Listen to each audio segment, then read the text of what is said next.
Então, vamos lá, gente, vamos começar. Aí demos esses 5 minutos aí, o pessoal entrando, né? E à medida que for o tempo passando, a gente possivelmente vai ter um aumentozinho do quórum.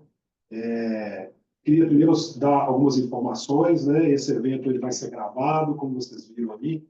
Então, a gente pede a licença para realizar essa gravação e para disponibilizar esse vídeo depois.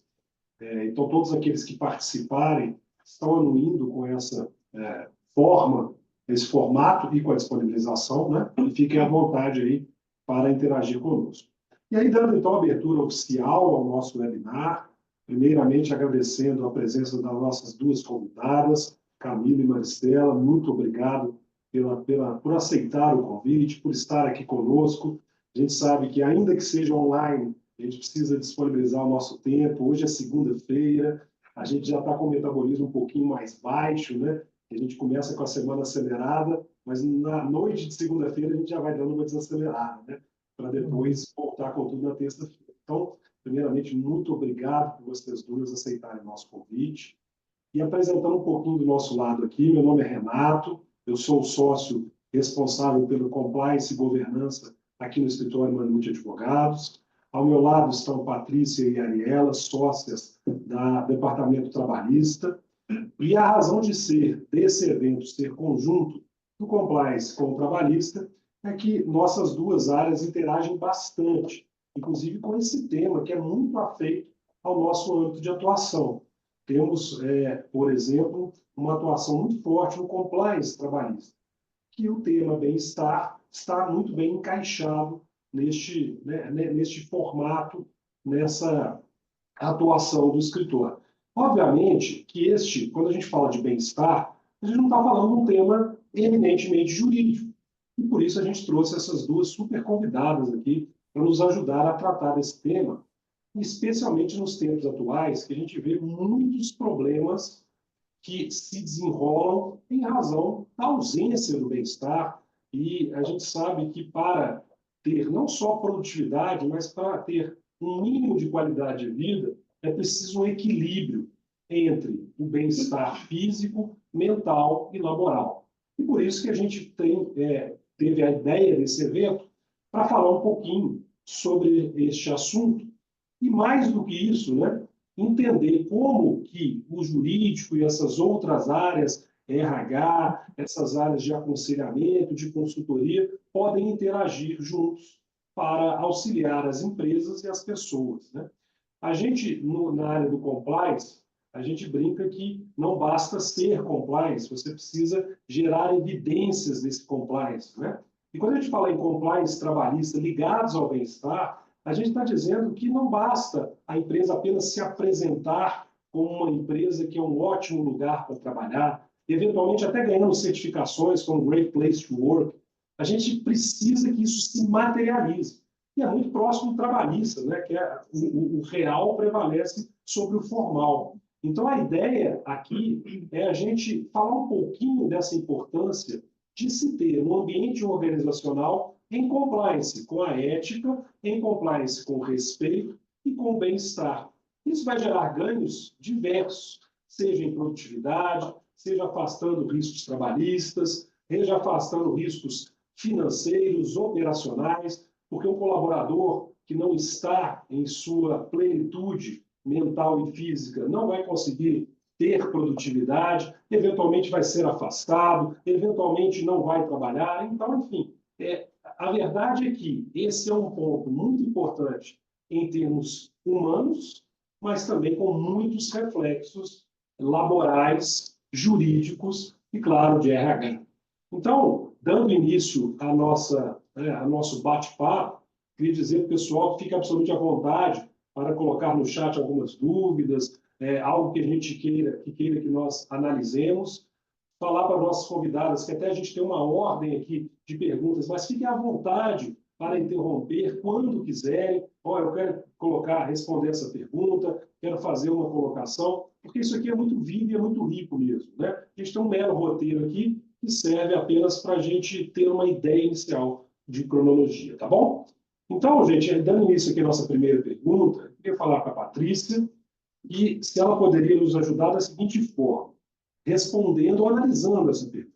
De que forma a saúde mental se manifesta nas atividades cotidianas e como podemos identificar sinais de que o ambiente de trabalho pode estar afetando negativamente o bem-estar psicológico dos colaboradores. E aí, gente, toda vez que eu passar a pergunta, fique à vontade para fazer as apresentações, tá bom? Obrigada, Renato. Boa noite a todos.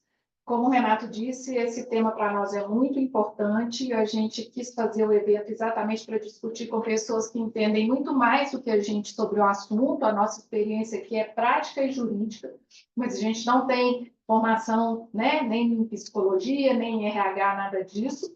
Então, eu vou responder essa primeira pergunta, mas já pedindo a ajuda da Camila e da Maristela, dizendo o que, do ponto de vista prático, do que a gente vê, tanto com a nossa equipe como gestoras, mas também nos processos, o que a gente entende por saúde mental e como que ela se manifesta nas atividades cotidianas, tanto do empregado quanto também no ambiente do trabalho.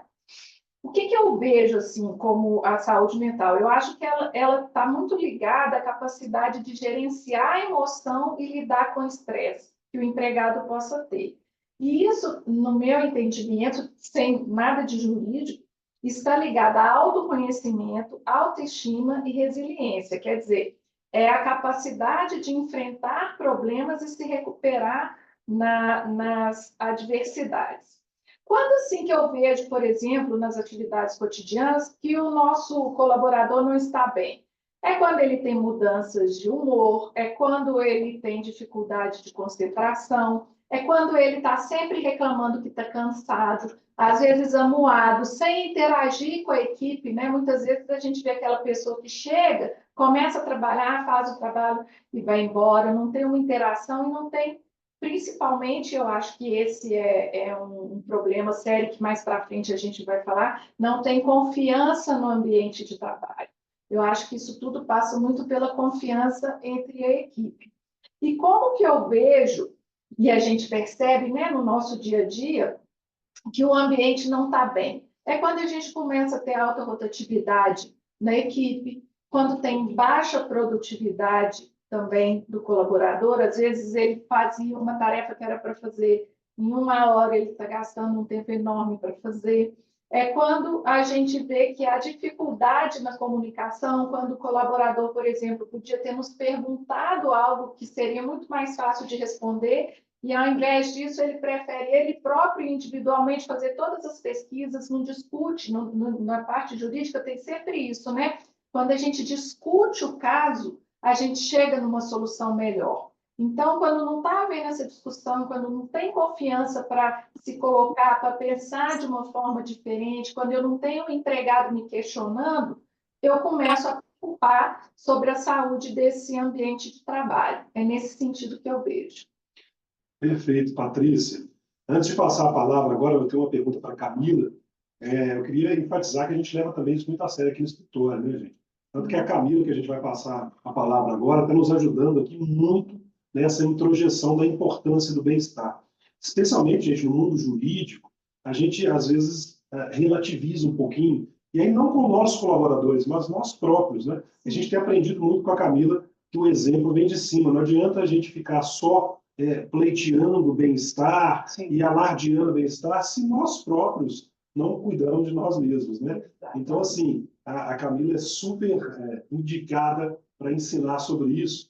E aí, Camila, já passando a pergunta a você, como que é a implementação de políticas internas de bem-estar, incluído o que você tem feito conosco, a mentoria, apoio psicológico, pode transformar essa cultura organizacional e quais medidas específicas podem ser adotadas para não adianta só ter política, né? Mas que essas políticas sejam efetivas. Fica à vontade, Camila. Não, estamos ouvindo. Agora me escutam? Sim. Ah, ótimo. Pessoal, boa noite a todos. Meu nome é Camila Alves, prazer estar aqui com vocês. Obrigada pelo convite, obrigada aqui pela oportunidade. Prazer, Maristela, ainda não a conheço, mas bom estar com você aqui.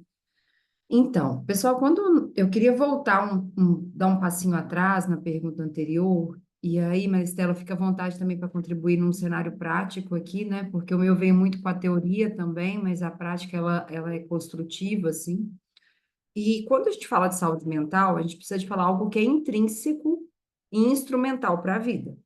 Então, isso envolve a capacidade, um bem-estar onde o ser humano ele é capaz de funcionar, de conectar, ou seja, se relacionar, contribuir para a comunidade. Ele é capaz de prosperar, de entender seu próprio bem-estar, de utilizar suas habilidades no dia a dia. É um ser humano que ele tem que ser capaz de aprender a lidar com o estresse, com situações adversas, fazer gestão de mudanças. Então, nós estamos falando de algo que é fundamental para que aquela pessoa tenha funcionabilidade, para que ela tenha uma percepção de bem-estar, mesmo que esse bem-estar seja subjetivo. E aí, quando a gente olha para dentro do ambiente de trabalho, não tem como desassociar o ser humano do de fora e do de dentro. A gente precisa falar quem é esse ser humano.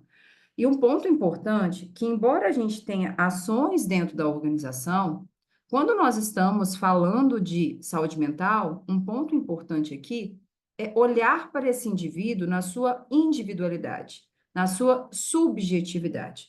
Porque o que é saúde mental para uma pessoa? O limiar, a resiliência, a capacidade de uma pessoa de lidar com determinada situação é muito diferente de outra pessoa.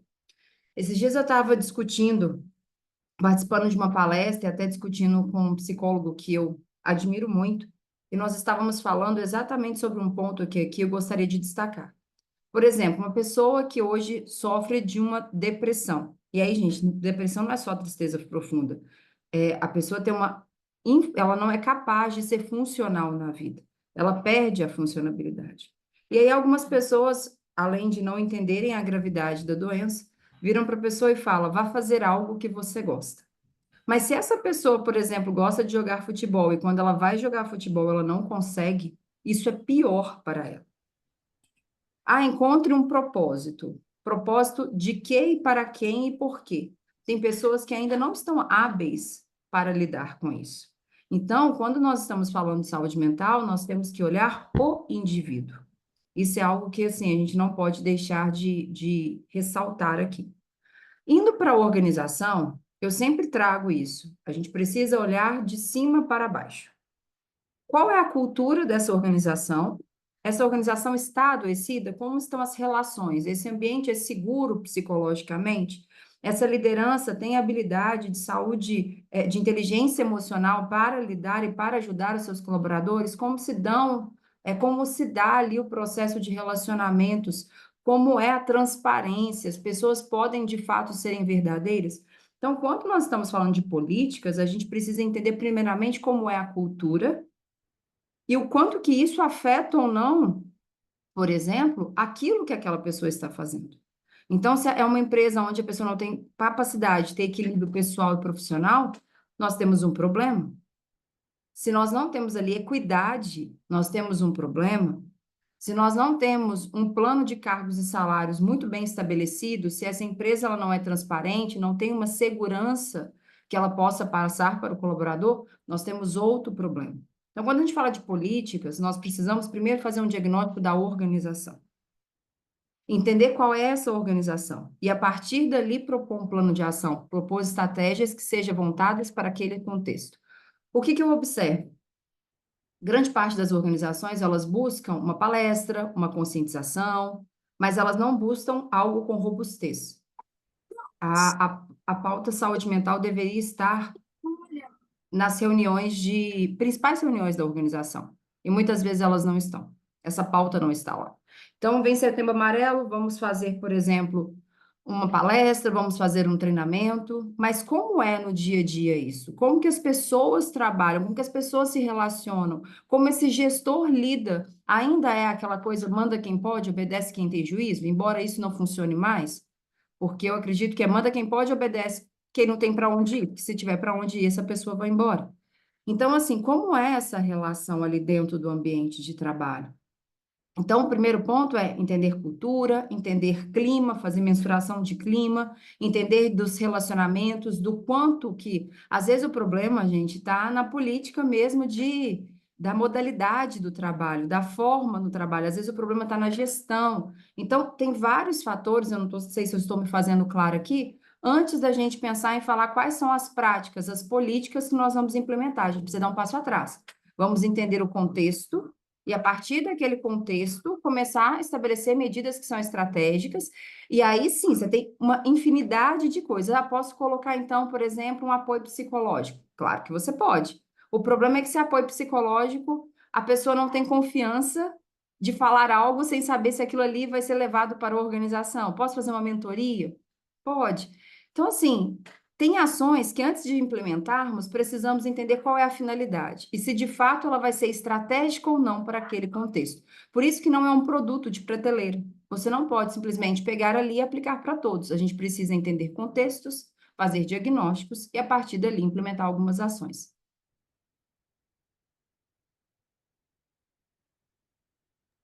Maravilha, Camila. Na sua fala aí, isso tem muito a ver com compliance também, que a gente fala, né? Isso aí não adianta só ter algo de prateleira, algo que a gente pega na internet, copia e cola e acha que vai dar certo. Cada organização tem a sua característica, as pessoas, os líderes. Na sua fala, me fez lembrar uma coisa que, assim, é do tempo dos nossos pais e que a gente carrega também um pouquinho, né? Lembrando Maquiavel. Você pode dominar as pessoas de duas formas, ou pelo respeito ou pelo medo. E a gente tinha isso nessa sua fala, dessa, se você não quiser ficar aqui, você vai mandar embora. Enfim, eu estou falando que manda quem pode, obedece quem tem juízo. Mas hoje em dia não funciona mais assim, né, Camila? Hoje eu acho que a liderança tem que ser justamente pelo respeito, pela admiração e não mais por esse medo, porque senão, ainda que você mantenha aquele colaborador, o resultado é ruim, né? Essa soma aí é ruim. Eu... Renato, Oi, desculpa, Marcela, fica à Camila. vontade. Não, fica Não, à eu vontade. só queria fazer um adendo, né? Primeiramente, boa noite a todos, né? A Renato, Patrícia também e a Ariela, muito obrigada aí pelo convite. Prazer enorme estar aqui com vocês e parabéns pela iniciativa, né, de trazer um tema tão importante, né, nos dias de hoje. E Camila, para mim é um prazer também enorme. Você não me conhece? Travou. Congelou. Travou aqui para mim também. Coisas de webinar, não tem jeito. Não tem como, tem que esperar ela voltar. Conheço, eu te Acontece nas... sigo na rede social. Obrigada. Aí eu Maristela tô, está eu tô fora da minha base. falhando. Estão me ouvindo já? Tô de volta? Está de volta. Não, não tá, a conexão voltou, desculpa. Eu estou fora da minha base, então esse problema de conexão às vezes acontece. Mas eu estava comentando que eu sou já uma seguidora da Camila nas redes sociais, ela é uma mestra no tema, e para mim é um prazer enorme estar aqui compartilhando esse espaço com você, Camila.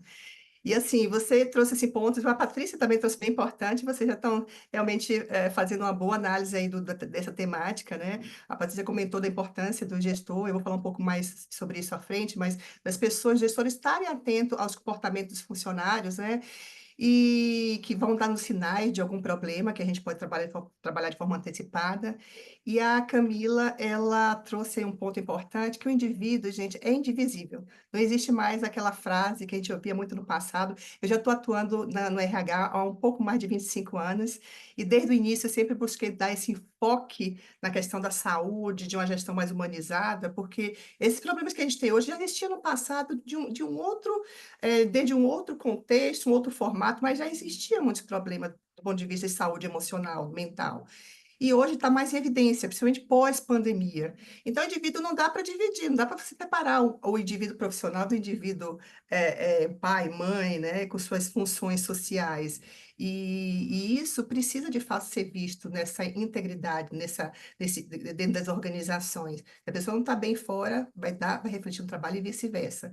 Então, essa atenção, esse cuidado é muito importante. E a cultura, eu acho que a Camila falou tudo, a cultura organizacional tem que estar preparada para esse contexto.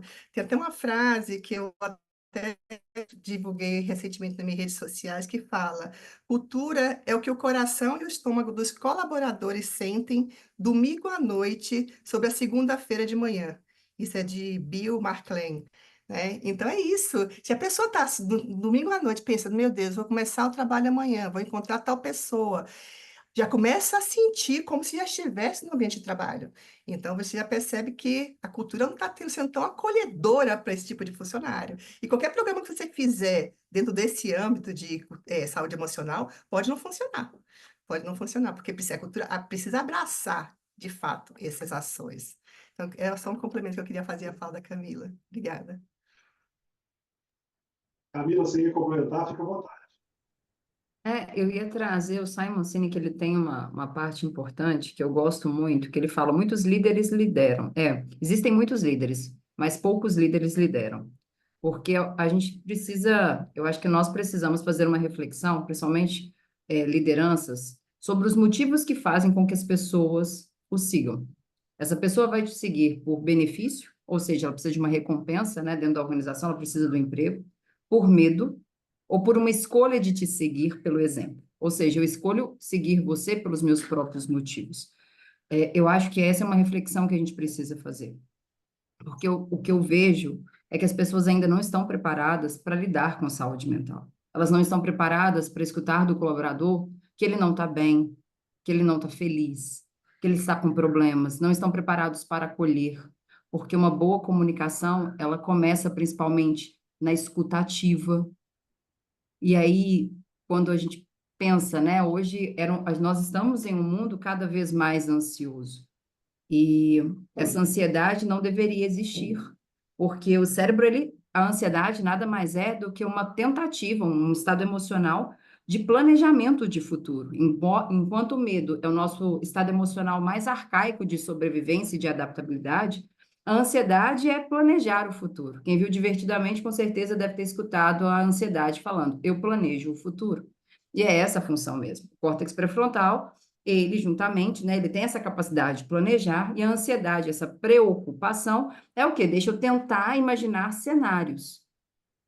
O problema disso é que hoje nós temos muitas informações.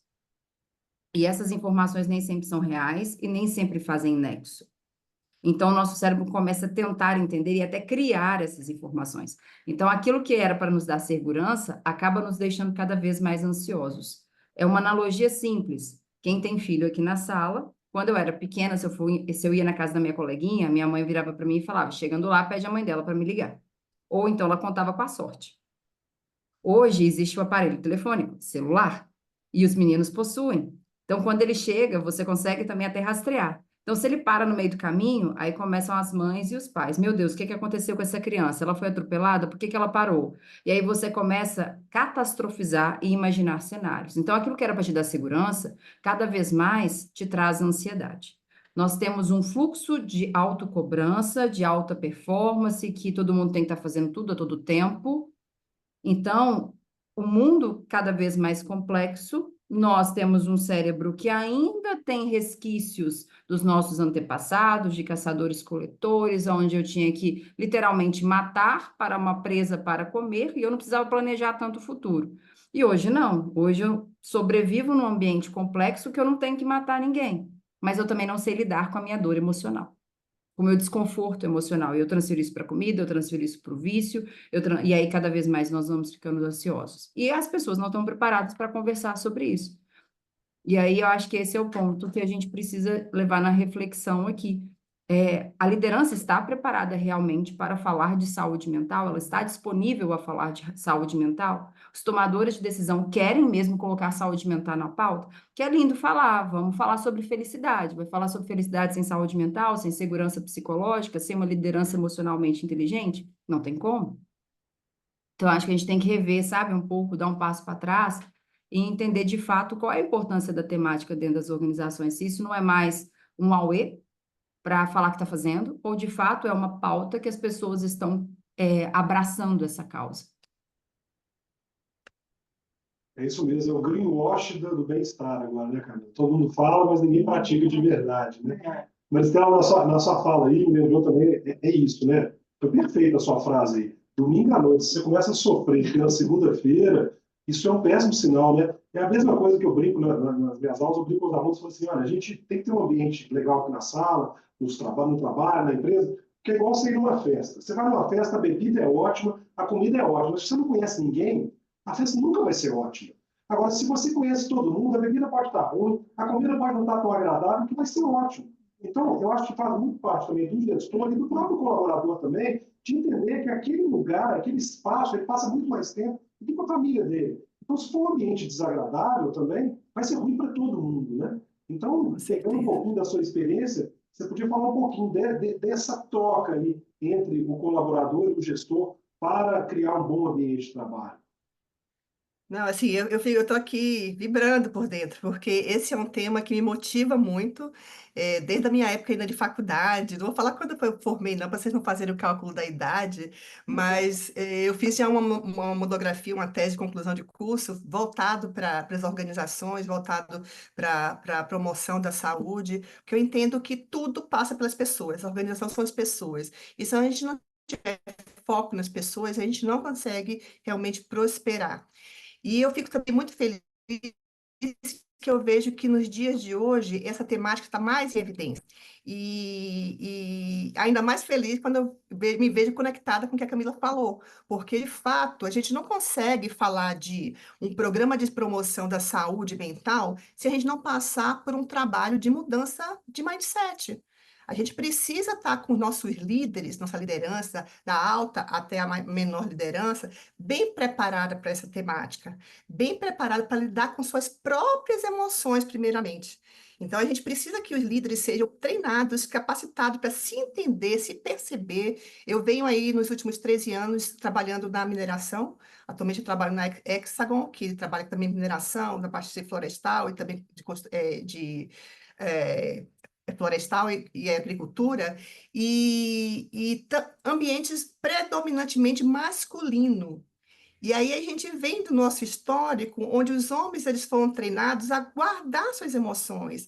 Aquela frase que se ouvia na infância, engole o choro, homem não chora. Então as crianças cresceram ouvindo isso e chegam das organizações e têm dificuldade de lidar com as emoções. Então a gente precisa treinar nossos líderes, quebrar paradigmas, trazer eles para um contexto de que, olha, eu sou líder, mas não sou super-herói.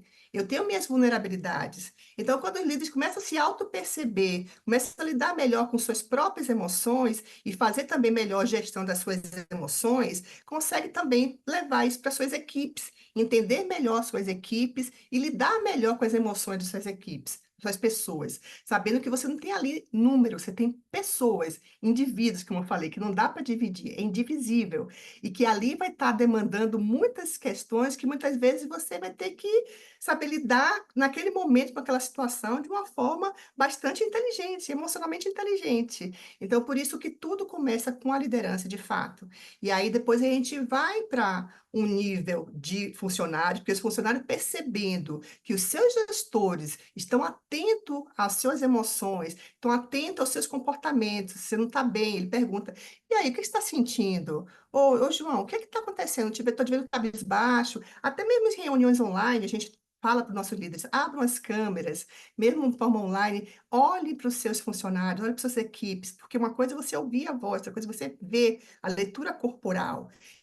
Então, isso daí faz muita diferença. Então, a partir do momento que os funcionários percebem os seus gestores preocupados com o seu bem-estar também emocional, sua saúde, com sua família, começa a partir daí a existir uma maior conexão, um fortalecimento de vínculos. E aí vem a questão da confiança, que a Camila também falou, que hoje tem lá um livro bastante famoso, Cinco Desafios das Equipes, né? Onde a base da pirâmide é a confiança. Então, dali da confiança, você vai chegar ao seu resultado, mas você precisa trabalhar essa base.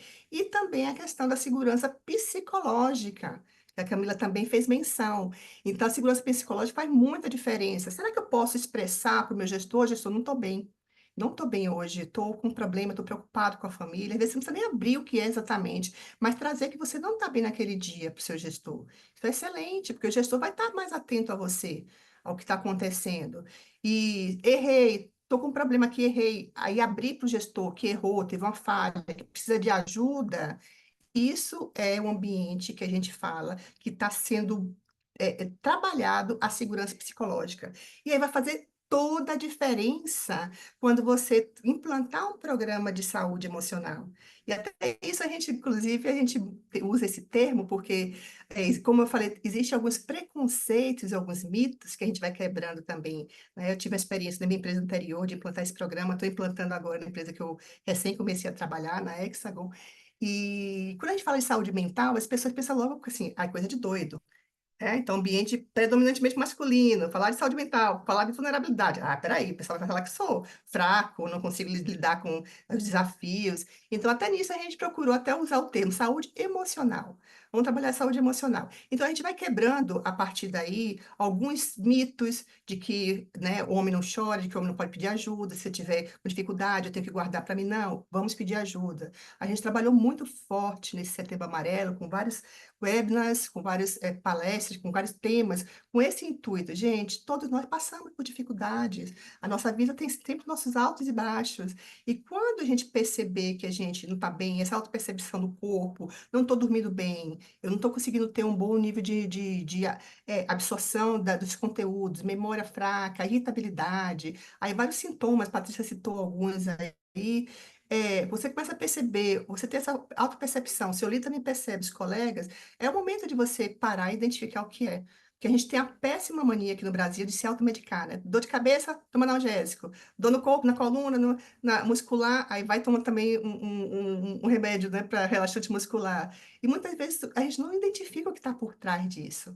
Então, eu vejo que, assim, dentro dessa linha de fato, ter mais efetividade num programa de saúde emocional, a gente precisa fazer toda essa base da confiança, preparação da nossa liderança, segurança psicológica, quebrar os estigmas, os mitos junto aos funcionários, mostrando que todo mundo, todos nós passamos por dificuldade. Agora, tá com problema, pede ajuda, porque isso aí é um passo para, de fato, a gente conseguir ter mais efetividade no tratamento. Mais apoio, né, a sua rede de apoio, a empresa, no caso, também, eu acho que tem que ter uma parceria entre empresa e funcionários. Eu acho que despertar no funcionário o protagonismo, né? Ele precisa dar esse passo, precisa buscar, mas a empresa também dá respaldo, com programas que sejam mais efetivos, que não sejam só discursos de boca para fora, só o modismo. No RH, a gente sabe que existem os modismos, e que isso não seja um modismo, porque falar de saúde emocional, saúde mental, é muito sério, é muito importante, e faz parte do business, faz parte do negócio. A gente, de fato, precisa dar atenção a isso, porque quem não dá atenção a isso está comprometendo a sua empresa, os seus resultados. Então, acho que são pontos assim, que eu gostaria de reforçar, que acho que tem muita conexão com o que a Camila trouxe aí, trazendo muito da minha prática, da minha vivência aí no dia a dia nessa área. Ô, Mari, está perfeito. Eu só queria complementar uma coisa, porque você falando, me veio à cabeça um evento que eu fui sobre confiança no ambiente de trabalho, que eu acho que é um ponto base realmente para a questão da saúde mental ou emocional nas empresas. E aí, uma das coisas que foi muito falada e que me chamou muita atenção é que um dos gerentes lá de RH comentou que ele usa muito a imagem da construção de um muro e de como é importante que um colaborador tenha liberdade para manifestar, olha, nesse dia eu estou bem, porque isso é um tijolinho. Agora, se você não manifesta ali na hora e começam a surgir outras situações, aquilo acaba virando um muro enorme, quando você vê, você já não consegue mais lidar com a situação. Então, ter confiança e ter liberdade para manifestar logo que o problema surgiu, logo que você tem uma dificuldade, seja no trabalho, seja em casa, ou no seu ambiente social, etc., eu acho que é super importante. Sim, sem dúvida. E quando a gente começa a falar sobre o tema, as pessoas começam a ficar mais atentas à situação. Eu saí do primeiro webinar, a gente fez 2 webinars bem interessantes, na empresa. Aí no primeiro webinar, primeira semana de setembro, eu estava descendo o elevador, e aí o funcionário estava comigo no elevador, e aí ele fez assim um comentário, ele fez, poxa, foi bom esse webinar, eu refleti sobre isso, aconteceu isso comigo, e aí assim, em questão de segundo, a gente descendo, ele trouxe um tanto de dados, e aí você vê como que as pessoas estão precisando falar sobre isso. Então a gente não pode negligenciar. Os RHs não podem negligenciar, as empresas não podem negligenciar, porque é algo muito sério. Porque tudo começa aqui na nossa mente, né? A Camila, mais do que eu, sabe disso, né? Que ela é mais dessa área de neurociência. Então, tudo começa na nossa mente. Nossa mente manda no nosso corpo. Então, se a gente não cuidar da nossa mente, vai vir para o nosso corpo.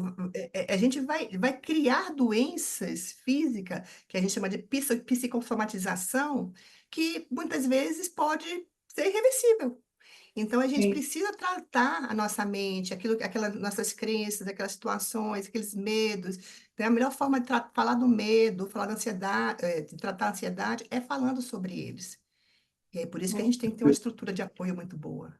Legal, né, Marcelo? Mas a boa notícia é que isso que vocês duas já pregam há muito tempo e que hoje em dia está virando uma cultura do bem-estar, a lei está acompanhando também, né? A área vai falar um pouquinho para a gente, que hoje em dia, por exemplo, a gente já tem leis que obrigam a empresas com mais de 100 funcionários a ter canal de denúncia contra assédio moral, assédio sexual. Então, isso está preocupado com o bem-estar, incentivam políticas de diversidade e inclusão. E a gente tem uma novidade, né, que é a Lei 14.831, que fala da certificado da empresa promotora de saúde mental. Então, a gente tem uma legislação que é super nova, essa lei deste ano, e que vai poder... Lembra que a gente falou do compliance, que não basta ser, a gente precisa mostrar que a gente está efetivamente atuando? Então, olha que bacana você ter um certificado emitido por uma autoridade que vai ser conectado ao poder público de que você é uma empresa promotora do bem-estar. É muito legal ter o selo Great Place to Work, que já é um ponto, mas aqui é mais um enfoque. Então, se você puder falar um pouquinho dessa lei para a gente, um pouquinho da sua experiência aí. Claro. Então, esse ano a gente teve aí essa lei que trouxe essa possibilidade de ter uma certificação de empresas que promovem a saúde mental. Essa certificação ainda precisa de regulamentação, a gente estava acreditando que o governo ia trazer a regulamentação, teve um debate aí no mês passado para falar um pouco sobre essa regulamentação, então a gente acredita que até no final do ano essa regulamentação de como isso vai ser feito, isso vai ser consolidado. Mas, assim, um ponto que a gente traz e que é muito interessante é como essa legislação ela tem o potencial aí de influenciar diretamente na competitividade das empresas. Porque as empresas que adotarem as práticas de bem-estar, né, assim, elas vão ter um certificado que vão atestar que ali, de fato, é um local em que você pode trabalhar, em que você vai estar acolhido, que você vai estar seguro, que você vai ter prazer em trabalhar, né? Então, assim, o que a gente percebe, principalmente na parte trabalhista, é que isso aumenta, de fato, a retenção de talentos, que você vai atrair não só novos clientes, né? Porque quando você vai colocar ali que sua empresa é certificadora, promotora da saúde mental, você vai atrair novas parcerias, novos clientes, mas também você vai atrair novos talentos. Então, assim, as pessoas vão ter vontade de trabalhar naquela empresa, elas vão querer ficar naquela empresa. Então, isso é muito interessante, porque esse selo, né, esse selo de qualidade, ele pode ser um fator decisivo aí nas relações comerciais,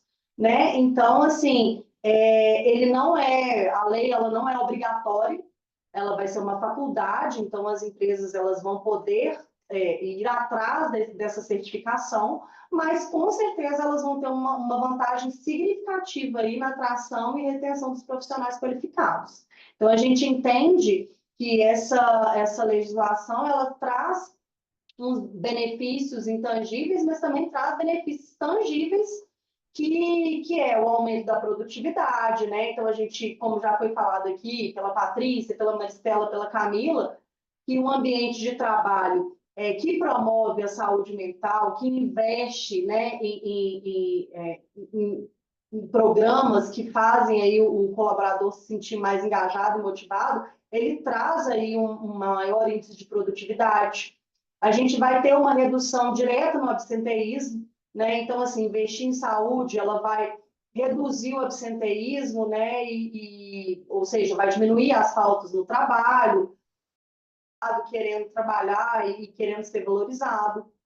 Vai ter a melhoria na retenção de talentos, né? Então, assim, a gente vê que quando as empresas cuidam desse bem-estar, elas criam, de fato, um ambiente que as pessoas querem permanecer ali. Então, isso não só reduz o custo com o turnover, né? E, por fim, assim, a gente pode falar também na melhora do clima organizacional, né? Então, assim, como um todo, a gente vê que essas práticas de bem-estar, como vocês mesmo afirmaram aqui por diversas vezes, elas melhoram esse clima organizacional e traz aí um meio ambiente de trabalho saudável, solidário. Então, a lei que traz essa certificação, ela representa uma oportunidade, assim, no meu ponto de vista, das empresas se destacarem no mercado, né? Se valorizarem, demonstrarem aí o seu diferencial. E hoje, essa reputação, ela é muito mais, assim, é uma estratégia muito mais inteligente, né, para aumentar a competitividade, para trazer esses resultados positivos e reter os talentos que a empresa quer, né, que ela deseja reter, com uma certificação. Então, assim, acredito que essa lei, ela traz essa oportunidade, e aí, em breve, a gente vai ter uma regulamentação que vai nos auxiliar aí a promover de fato, esse selo aí de qualidade aí dessas empresas. Beleza, Ari. E assim, Camila, quanto isso pode gerar de efeito benéfico assim, para o clima, né? O colaborador saber que a empresa dele está buscando esse tipo de certificação, está buscando esse tipo de conhecimento, como que isso contribui agora para dentro também? O que eu percebo é assim, pessoal, vejam bem. Algumas pesquisas, por exemplo, recentes da GUP, a gente tem pesquisa aí da Gartner, elas trazem que a saúde mental é algo importante, mas que as organizações não investem. Isso é bem claro. Inclusive, existe na Gartner desse ano tem uma pesquisa no relatório deles falando que os colaboradores de fato não confiam nos seus gestores. A gente precisa só clarear um pouco o que é confiança, e aí eu vou chegar nesse ponto, porque aí é uma perspectiva da Camila, tá, gente, também. Confiança é algo muito complexo. Eu não posso falar no mesmo sentido de confiar que eu confio no meu marido, na minha mãe, nos meus amigos, da confiança do ambiente de trabalho. Confiança no ambiente de trabalho tem a ver com o fato de que eu confio que você vai fazer o seu trabalho bem feito, que nós vamos que nós vamos cumprir os prazos, os acordos aqui, e que há um senso de pertencimento, ou seja, eu não vou ser reprimido, eu não vou ser julgado, eu não vou ser bullido, caso eu expresse a minha opinião ou fale algo sobre a minha pessoa. Isso não quer dizer que eu preciso ser a melhor amiga da pessoa ou o melhor amigo. Isso não quer dizer que eu preciso resolver todos os problemas. Eu preciso, ao menos, dar espaço de fala e escutar efetivamente essa pessoa. E aí é o que as pessoas se perdem às vezes, porque elas acreditam que confiança é resolver os problemas do outro. E aí a gente tem que tomar cuidado, porque empatia nos ambientes de trabalho, às vezes, é simplesmente ouvir. Muitas vezes as pessoas não querem solução para os problemas dela, porque elas já sabem a solução. Elas só querem espaços de fala. E que ali ela encontre verdadeiramente uma escuta ativa. Não uma escuta que tem julgamento, mas uma escuta que acolha. Não aquela escuta que escuta para responder, mas aquela escuta que é para compreender. E aí, quando a gente pensa nisso, quando a gente fala de uma lei, eu acredito que é algo muito positivo, mas a gente precisa entender os critérios a fundo, porque eu acredito sim que isso é positivo, né? Você olhar para uma organização e saber que essa organização de fato está investindo, que essa organização de fato está criando ali uma cultura que é colaborativa, que tem o senso de pertencimento. Isso gera segurança. Agora, a gente precisa entender, e aí eu não tenho essa clareza, sendo bem sincera, de quais são os critérios ainda que vão ser elegíveis. Como que nós vamos avaliar isso? Porque quando a gente pensa em GPTW, a gente não está falando só de melhor empresa para se trabalhar, a gente não está falando somente de um tópico que é clima, que é saúde mental. Não é isso. A pesquisa, ela inclui vários, quando a gente aplica a pesquisa da GPTW, a gente tem o viés liderança, a gente tem o viés cultura, a gente tem o viés de clima, então a gente tem uma amplitude ali de aspectos que nós vamos mensurar dentro daquela pesquisa, e aí você tem os comparativos, enfim, tem vários critérios quando nós estamos falando de Great Place to Work. Agora, quando eu falo de uma legislação, eu preciso entender quais critérios vão ser elegíveis e como nós vamos mensurar e avaliar isso para que essa empresa receba. Porque senão vai ser mais uma ação, pessoal. E a gente sabe que aqui no Brasil é assim, infelizmente, mais uma ação que é para inglês ver, né? Então, isso eu acredito que ela é positiva. Não sou uma pessoa pessimista, ao contrário, sou extremamente otimista. Eu acho que isso é ótimo. Todavia, eu tenho muito pé no chão. Como nós iremos avaliar isso? Por exemplo, a NR foi alterada. Agora nós temos riscos psicossociais. Outro dia, no grupo com o time ali da Manute, eu perguntei, falei assim, como fica esse risco no ASO? Gente, para quem não sabe, minha primeira função, minha profissão real é enfermeira. E eu fui enfermeira do trabalho muitos anos, em empresa de telemarketing. E aí, uma coisa que minha vida era ASUS. Então, uma vez que está descrito no programa de gerenciamento de risco, lá na função estabelecido, aquilo ali vai para o ASU. E aí, como eu vou mensurar esse risco e vou garantir que aquilo ali não está acontecendo? Um risco psicossocial, como eu vou garantir que o líder não está assediando? Como eu vou garantir que está tendo uma harmonia entre a vida e o trabalho? Porque o problema também não é a organização. Às vezes a gente tem um colaborador, um líder, que não sabe estabelecer limite, ele vive para o trabalho. Mesmo que a organização fale para ele, não fique aqui. Ele vai para casa, ele continua trabalhando. É um comportamento daquela pessoa. E aí, se eu tenho uma liderança, claro, que fomenta aquilo, né? Se eu tenho uma líder que sai todo dia tarde, mas meu colaborador, se ele não saiu tarde, ele não está dando o melhor de si. Como assim? Ele está entregando o resultado dele? Porque, gente, a gente tem que saber entregar o nosso resultado de qualidade, com eficácia e eficiência, num período de 8 às 18, na sua jornada de trabalho. Se isso está para mais, a gente tem ou essa mensuração do trabalho está para mais, ou sua gestão de tempo está ineficaz, ou você não está delegando bem. A gente precisa entender o contexto. Então, eu acho que a lei ela é muito importante.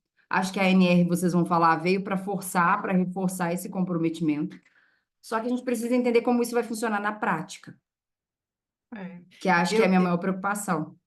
eu queria só fazer mais um comentário, Camila. Eu, assim, eu super concordo com você. Eu acho que, assim, a lei vai dar um embasamento, vai dar um direcionamento para as organizações, mas a gente vai ter que passar por um processo de muitas construções e desconstruções.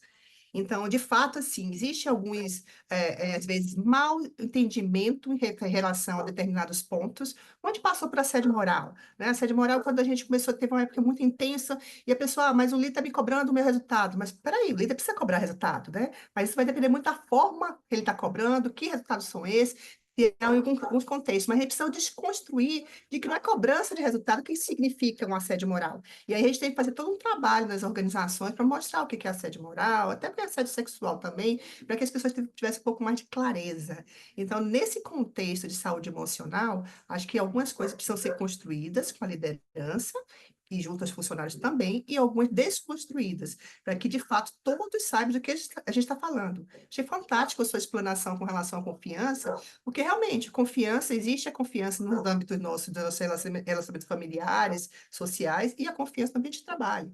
Uma pessoa precisa, de fato, se sentir pertencente ao ambiente para que possa ter a condição de se expor, de falar, de pedir ajuda, de falar que errou, que está tendo um problema, está tendo uma dificuldade, um problema emocional. Então, isso tudo é construído a partir do momento que existe esse vínculo mais positivo com a sua liderança. Então, é uma jornada que nós estamos tendo dentro das organizações. Eu fico feliz porque hoje eu vejo que muitas organizações já têm algo muito mais estruturado, do que se falava antigamente, e que, de fato, também sou muito positiva, muito otimista, então eu acredito que a gente está dando um grande passo, né? E a gente precisa trabalhar muito também em conjunto com a área de compliance, que eu acho que é um conjunto, né? Então, se está tendo algum problema, a gente está treinando nossos líderes, não pode fazer isso, tem que fazer assim dessa forma, cuidar do pessoal, ouvir, mas se está tendo alguma situação que a gente desconhece, isso vem pelo compliance. E aí a gente vai trabalhar essa situação em separado, né? Então, acho que é um trabalho em conjunto, porque por isso que eu achei bem pertinente essa equipe junto aqui hoje, porque a gente está olhando os diversos âmbitos e, de fato, não é um trabalho isolado do RH, não é um trabalho isolado do compliance, não é um trabalho isolado dos consultores, dos líderes, é todo mundo junto para essa jornada. Isso aí. Não, e assim, é interessante que, né, o que vocês pontuaram é que, assim, a gente tem nesses últimos anos, a gente vem tendo algumas normas que estão ali tentando trazer algumas regulamentações para essas questões do assédio, né? A gente teve aí a 14457 em 2022, que trouxe a necessidade da CIPA, né, começar a ser chamada de Comissão de Prevenção de Acidentes e Assédio, então trouxe isso no âmbito da saúde também, colocou na NR5 também, a atribuição da CIPA também incluiu o tema de prevenção e combate ao assédio. Então, assim, a gente percebe que essa responsabilidade do empregador para a saúde, ela vai não só pela saúde, pela segurança e saúde física, na integridade física, mas também mental. Então, isso já está normatizado. O que a gente tem de dificuldade hoje é justamente a problemática da questão da jurisprudência. Porque a gente fica um pouco à mercê sempre daquilo que o perito vai dizer se a doença está relacionada ou não à função do empregado ali na empresa. Então, acaba que, como não há uma regulamentação muito abrangente, no sentido de colocar ali o que é, o que não é, a gente vai ter sempre esse caráter subjetivo aí e ficar aí à mercê das avaliações dos tribunais. Então, a gente vê, por exemplo, as decisões nos tribunais, que a gente tem um pouco de tudo, mas o que a gente percebe é que a jurisprudência está caminhando muito no sentido das caracterizações das doenças, inclusive as doenças, né, o burnout, o estresse já estão aí na listagem como doença ocupacional, podem ser caracterizados como doença ocupacional. Então, a gente percebe que os tribunais eles estão mudando os entendimentos, justamente para verificar quais são as medidas que aquela empresa está tomando em relação a um ambiente saudável para justamente evitar o assédio, a doença ocupacional causada pelo burnout ou pelo estresse. Então, a gente vê que as jurisprudências estão caminhando muito nesse sentido. O que a empresa está fazendo para que aquilo não ocorra, né? E aí, assim, só complementando, a gente vê um grande movimento nesse sentido, principalmente no TST, mas em alguns tribunais do trabalho também. E aí, o que eu vejo disso tudo? Assim, a gente já está caminhando para o fim, se tiver perguntas, a gente pode responder, mas o que eu vejo disso tudo? Às vezes a gente vê um atropelo, de novo, né, da situação de fática e dos entendimentos sobre o que a gente tem de regulamentação. A gente não tem uma regulamentação boa, né? A gente não tem um legislativo bom, e a gente vem atropelado por isso. E aí, quando a gente vê que a empresa investe pouco em treinamento e em saúde mental, aí preocupa mais ainda. Porque eu vi um estudo esses dias, um texto falando sobre cooperação, que o custo de um processo judicial, embora as indenizações por assédio ou por burnout, etc., não sejam altas, mas o custo, considerando contratação de peritos, advogados, etc. e tal, pode chegar em torno de R$300 mil.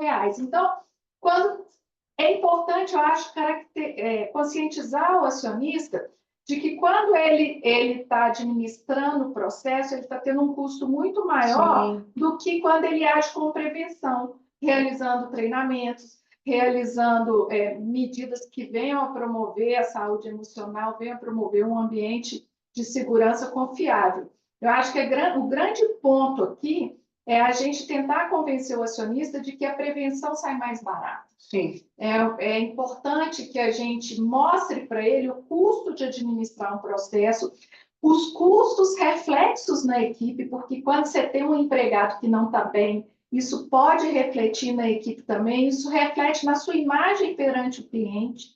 Então, quando você tem vários desses fatores, se você for somar isso tudo, você vai ver que vale muito a pena investir na prevenção.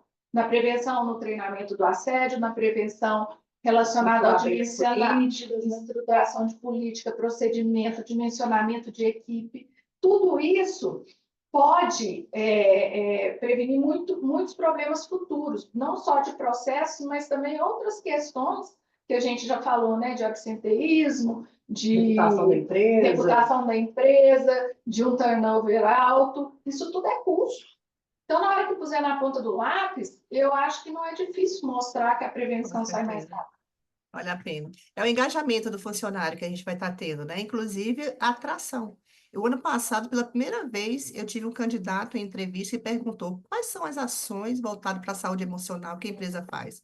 Eu nunca tinha ouvido essa pergunta, nunca. E eu fiz assim, gente, olha como estamos vivendo agora, né? As pessoas estão realmente atentas. Eu acho que, de fato, a pandemia foi um divisor de água. As pessoas começaram a pensar mais sobre o equilíbrio, vida pessoal e emocional. Né, vida profissional e emocional. Então, eu acho que isso tem aí agora uma responsabilidade muito maior da nossa parte também, né? Perfeito, gente. Bom, a gente já está caminhando para o final aqui. A gente queria primeiro registrar esse momento, antes de ouvir, né, o fechamento aí da Camila e da Maristela, né, como nossos convidados que tanto engrandeceram o nosso evento. Se puder aí, pessoal, vão abrir as câmeras aí. A Marcela falou isso, é uma boa prática, né? A gente abrir as câmeras aí para a gente registrar esse momento. Enfim, fiquem à vontade aí se puderem. O Bruno vai fazer esse registro para nós. Então, estão convidados e convidadas a abrir as câmeras. E, nesse sentido aí, Camila, você pode ficar à vontade aí para esse seu fechamento, depois da Maristela, por gentileza. Tá bem, pessoal. Então, olha só, eu estava até abrindo um arquivo aqui, porque o Serviço Público de Saúde dos Estados Unidos, em 2022, ele trouxe um framework sobre saúde mental no ambiente de trabalho. Depois eu até coloco no chat aqui o link para quem quiser ter acesso a esse manual.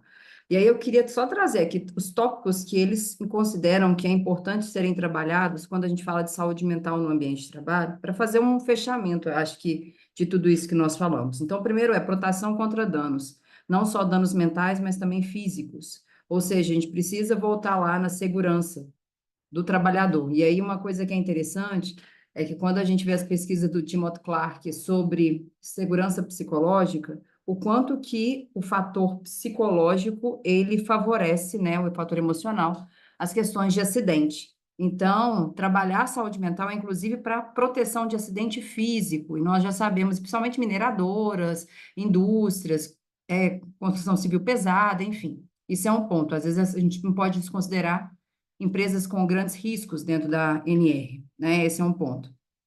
Outro ponto que eu achei interessante a Patrícia trazer, investimento em treinamento, é a oportunidade de crescimento. Como é o plano de cargos e salários dentro dessa organização? Isso é transparente? O colaborador sabe qual é a progressão que ele vai ter dentro ali da organização? Isso, né, para ele é muito claro. A gente oferece treinamento, capacitação, a gente assegura feedback, porque é uma coisa que eu vejo cada vez que as pessoas têm dificuldade, elas não querem fazer feedback, as pessoas são pegas de surpresa, e elas não têm nem direito de, por exemplo, tentarem fazer diferentes. Às vezes, quando chega um feedback, já está próximo à demissão, ao desligamento. Então, isso é um ponto. Isso também interfere na saúde mental da pessoa, ela ter clareza dos caminhos que ela precisa seguir. A importância do trabalho, eles trazem aqui a ideia de fornecer salário digno, de envolver os colaboradores nas decisões do trabalho. Eu entendo que alguns tópicos não podem ser tem que ser top-down, mas, gente, 95% das coisas podem ser discutidas, podem ser faladas, então a liderança ela tem que deixar de ser top-down e tem que ser um pouco mais horizontal, eu acho que isso é importante. Construir uma cultura de gratidão e reconhecimento, né? Como que a gente reconhece as pessoas, né? Só tapinha nas costas, a gente precisa realmente entender como é esse reconhecimento e conectar o trabalho individual com a missão. Por que que seu trabalho é importante? Direto e reto eu pergunto isso nos treinamentos para a pessoa, mas por quê? Como que o seu trabalho impacta no resultado global da organização, no resultado geral da organização? A maioria das pessoas não sabem me dizer por que que o trabalho delas é importante. Então, elas não fazem parte, porque ela não sabe como que isso afeta no resultado como um todo. A harmonia entre o trabalho e a vida pessoal. Então, a gente precisa dar mais autonomia no trabalho, a gente precisa tornar os horários mais flexíveis quando possível e respeitar os limites entre o trabalho e o pessoal, porque isso também se perde muito, ainda mais com o WhatsApp. Parece que pode se mandar alinhamentos a qualquer momento. E uma coisa que eu vejo é fazer feedback via WhatsApp, cobrar as coisas via WhatsApp. Para mim, isso não faz sentido se o WhatsApp não for uma ferramenta formal da organização. Se não for, isso tem que ser tratado numa sala de Teams, no one-on-one, enfim. Eu acho que a gente tem que rever isso. Facilidade, mas isso também envolve outras implicações, inclusive legais, que a gente tem que tomar cuidado. E a conexão com a comunidade, né? Então, criar cultura de inclusão e pertencimento, cultivar relacionamentos que são confiáveis, promover colaboração e apoio social. Então, eu acho que esse é é bem amplo, né? E aí vem todas as ações que nós podemos fazer, sejam elas, por exemplo, às vezes as políticas, apoio psicossocial, treinamento, desenvolvimento de inteligência emocional, desenvolvimento de outras skills, enfim. Aí eu acho que a gente tem uma infinidade de coisas que podem ser feitas. Mas eu queria fechar, então, com essa contribuição que a gente passa da porta do que é colaborar para a porta de vamos oferecer um salário digno, vamos trazer aqui uma política de cargos e salários efetiva, vamos proporcionar autonomia, vamos respeitar os limites, não vamos incentivar que o colaborador tem que ficar até tarde da noite para ele ser um bom colaborador, isso não tem nada a ver. Né? Aqui na minha empresa eu sempre falo, se você fizer seu trabalho com 2 horas e for fantástico, não tem problema você fazer o que você quiser, eu só preciso que ele seja bem feito. Eu acho que essa é a ideia, sabe? A pessoa fazer muito bem aquilo que ela está fazendo, fazer, né? Não tem que ser do nosso jeito, tem que ser do jeito que precisa ser feito para entregar um resultado. Então, a gente tem que ressignificar muito ainda para falar muito o nosso comportamento enquanto gestores, para depois a gente falar sobre pautas de saúde mental dos colaboradores. Eu acho que é isso que eu queria trazer aqui como um fechamento da minha parte. Maravilha, Camila. Muito obrigado. Maristela, fica à vontade. Ok, obrigada, Camila. Bom, gente, a gente tem visto aí as estatísticas que nos assustam com relação ao número de casos de ansiedade, de depressão, de suicídio. Então, e o Brasil tem liderado esses rankings. É muito triste de ver. Mas é pior ainda quando a gente pensa que as estatísticas são pessoas. A gente não está falando de números, está falando de pessoas. Então, por isso que nós precisamos falar sobre esse assunto nas nossas organizações e em todos os ambientes que nós estejamos. Eu realmente abracei essa causa, nas minhas redes sociais eu falo muito sobre essa temática, porque de fato realmente faz diferença. A gente precisa abrir a mente das pessoas, a visão das pessoas, para de fato cuidar da saúde mental, cuidar da saúde emocional, que vem sendo negligenciado ao longo dos anos. Então, dentro desse contexto organizacional, que é onde eu vivo, trabalhar muito próximo da nossa liderança, preparar nossos líderes para poder estar mais capacitados para lidar com suas próprias emoções, se autoavaliar, fica muito mais fácil a gente conseguir desenvolver esse ambiente junto com nossas equipes de trabalho. E estruturar um programa realmente que passa pela base da confiança, passa pela base da segurança psicológica e realmente programas sustentáveis, não são programas de moda, algo sustentável. Então, hoje a gente está implantando lá na Hexagon um programa que envolve não só atendimento psicológico, mas também uma consultoria da parte financeira, que se está com problema financeiro vai impactar também o seu emocional, do ponto de vista social, do ponto de vista também jurídico, e também nutricional e físico, né? Buscando incentivar também as pessoas a cuidarem do seu físico, atividade física. Isso também gera, né, serotonina, que vai trazer o bem-estar para a gente. E aí a gente abriu mais um leque, colocamos também o social do ponto de vista de voluntariado, a gente atuar ajudando o outro, porque ajudar, né, fazer o bem, faz bem para a gente também. Então, acho que são aspectos importantes que eu acho que as organizações precisam estar levantando essa bandeira, trabalhando em conjunto com essas equipes e despertando eles também, nossos funcionários, para assumir o papel de protagonista. Porque não adianta a gente fazer vários programas e a gente não ter as pessoas com a gente. Então, acho que dentro desse contexto, né, trabalhando em conjunto aí com o nosso time de compliance, o nosso time jurídico, a gente, com certeza, a gente vai estar aí muito mais bem preparado para alcançar os melhores resultados nessa temática dentro das organizações. Eu tenho certeza que está sendo um início bastante positivo, que a gente passo muito positivo que a gente tem dado nesse sentido. Obrigada, Obrigada, gente. obrigada, Maristela, obrigada, Camila. Eu queria dizer que a Camila já colocou no chat o link que ela falou e queria agradecer a participação de todos vocês. A gente está aqui com um número bom de pessoas online e a gente já vê que já são 8h10 da noite, então, assim, em plena segunda-feira, né? Está na hora da gente agora cuidar do social, cuidar da nossa família e encerrar por hoje, eu acho. Eu queria agradecer a participação de todos. A gente está em construção ainda, né? Aqui também, vocês viram, a gente faz a trilha com a Camila, e eu acho que isso é algo que precisa ainda de tempo e maturação. Mas eu acho que a gente está num caminho bom. Se Deus quiser, agora a Comissão de Prevenção de Acidente e Assédio vai incluir tópicos de saúde mental. E a gente queria, então, finalizar dando boa noite para todos vocês e agradecendo a presença de todos. Obrigada, pessoal. Obrigada, gente. Boa noite. Tchau. Tchau, tchau. Obrigada. Tchau, pessoal. Obrigada. Boa noite. Boa noite. Obrigada, boa noite.